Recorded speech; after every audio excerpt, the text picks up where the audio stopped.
Brock Purdy is the type of guy, I think, that would take 45-ish, right? Yes. When the cap moved up, and it's going to keep moving up, 53, 55 is not going to do the damage to a team that it would have done 6 weeks ago. I'm right. Wait, Brew, how can you be doing this? Brew, you do that all the time. Brew, it's lost its impact. Welcome back to a wonderful episode of First Things First, where we're talking about Brock Purdy agreeing to a 5-year, $265 million extension, which puts him at $53 million a year, as accurately predicted by Chris Broussard, who will again... It is not losing its impact. No, it is not. $53 million.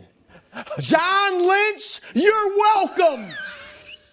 I mean, come on. And you know what else I was right about?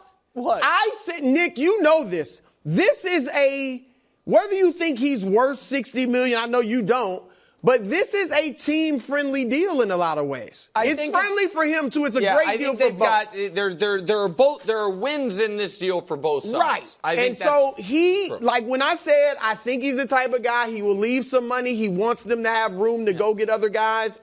That's what he did. Like, he didn't go he's the 7th highest quarterback in the league. Usually, whether you deserve it or not, you're right. If you don't set the new mark, you're right there at the top. That's true. And he didn't do that. So I think that's Can I throw another thing in here? Because I'll swim in your pond a little bit. As also predicted by you accurately, with the cap going up. In Bill Barnwell today, Purdy is only taking 19% of the cap, where Joe Burrow, when he signed the deal, was 25%, Josh Allen was 24%, Herbert was 24%, Mahomes was around 23%. Purdy's only 19%. Accurately predicted again by Brew. That's from Bill Barnwell. Bill Barnwell didn't say accurately predicted by Brew, but he might as well. And Josh Allen has since redone his deal. Right. And this was the point Colin made, and I agree with him. So Josh Allen redid his deal to where he now makes $55 million a year. If I were running the Niners, there is no way in the world I would have Brock Purdy closer to Josh Allen's updated, recent salary than, to use the example Colin gave, Baker's. I think that and now Brock wouldn't have taken, Baker makes $33 million a year, Brock wouldn't have taken 35, which is why I wouldn't have done it. And Brew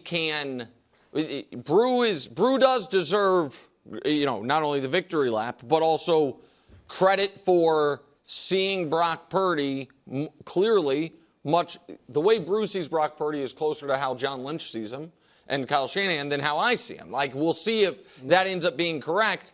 And I know Brew hates this graphic, but this year will either be the year this graphic dies, or that I show it all the time as evidence as to why I would wait, which is Brock Purdy with and without all of his Avengers. So here is why this is relevant. I'm not even trying to start an argument. Right. Because every game played this year is going to count for the right-hand column, not the left-hand column. And so I personally, if I were running the Niners, because you can't have all 5 of those guys, they're gone. No, but you'll get other guys. No, I understand, but I don't think I do not think the Niners are as talented as on offense this coming year than they have been in years past.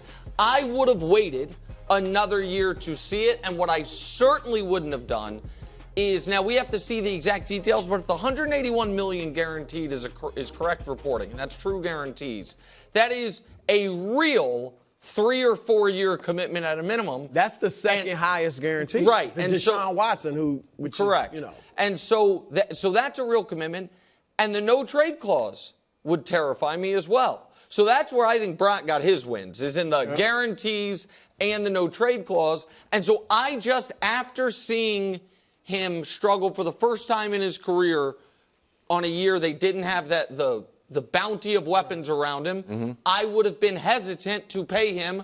I would have rather waited another year. It's not that I would have been like, I'll only pay you 48. It's that I would have said, I want to see it for another season. That's usually been my take. That was my take on Tua. That was my take on Trevor. And I think the verdict is still out on it, certainly on Trevor and even on Tua. Brock led them to the Super Bowl. I know led might be strong, but he got them to the Super Bowl. Has won 4 playoff games. And, I've said it, and it's just true. How many quarterbacks have proven to be great or lead teams long distances without their star players? Burrow, I'm not saying he couldn't do it. He hasn't proven it, right? Mahomes had proved it when he won his last MVP. But the last 2 years, they haven't, he hasn't been great individually, statistically. And even then, he always had Kelsey. Lamar has proven it, and Josh Allen has proven it. But outside of them, and I'm not saying Purdy's in their class, no, Matthew Stafford, and I know you love him, he has not had much success recently without his weapons. So, and you know this, and this is where it's when you mentioned the wins for Purdy, this contract is going to age wonderfully for them. Just because the cap's going to keep going up. He's already 7th. In a couple years, he'd probably be out of the top 10 as far as quarterbacks. It only ages wonderfully, though, if last year was the outlier year. That's the only way it ages wonderfully. So that's the point I'm making is he came in midway through a year and was good and then got hurt in the playoffs. Then he had one spectacular year and one mediocre year. Yeah. Which of those 2 years is the outlier is what will determine this contract being good or bad. Because if last year is just, even if they win more because the defense isn't as banged up or whatever it is, but if last year is his level of production throughout the year, then this is not a good deal. If they get anything close to the year before last consistently, then this will age beautifully. You would think he's going to be somewhere in between, I would think. And I think they're getting, Ayuk was out, he'll be back. They were the 4th highest offense in total offense, even without McCaffrey last year, and Ayuk. So I think it's a good deal. Also, easiest schedule in the league, 49ers and Patriots. Yeah, that's interesting. Watch out. Thanks for watching. Subscribe here to get more from the show and to check out clips from other shows on FS1.